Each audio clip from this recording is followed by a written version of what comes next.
utan mga lalabs na siya okra, kalabasa ug bulad niya. Butan akong tanglad na din ha, wala ko ka-video niya.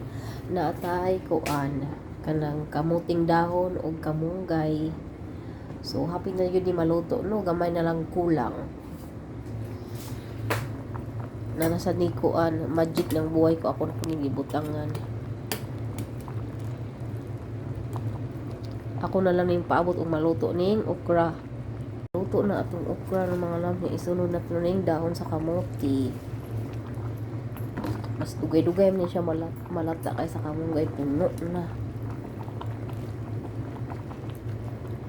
Mas dugay ni siya malata mga lalabs kaysa sa kamunggay.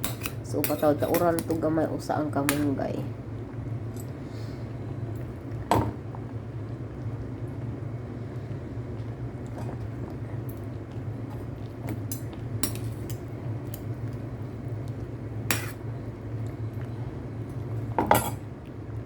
So, pwede na ni mga lalabs, no? Ato na isunod ang kamunggay.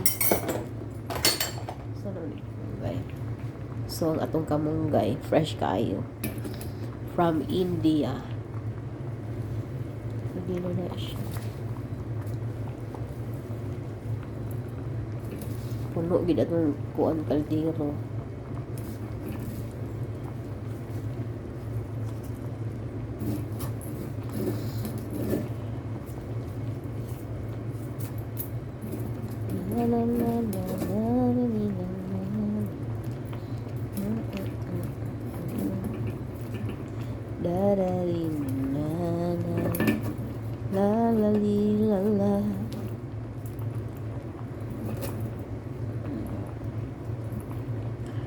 So, mao ni atong utang Bisaya nya magluto din kog mais.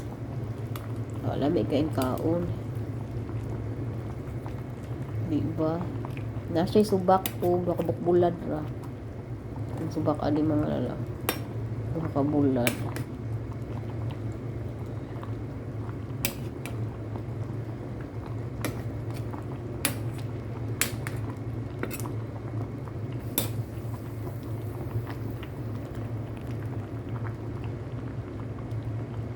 So mga lalabs, luto na atong utan, greeny.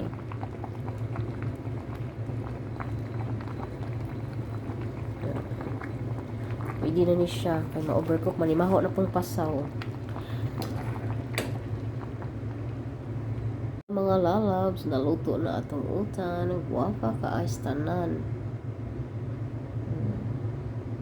Nya na siya subak nga bulad.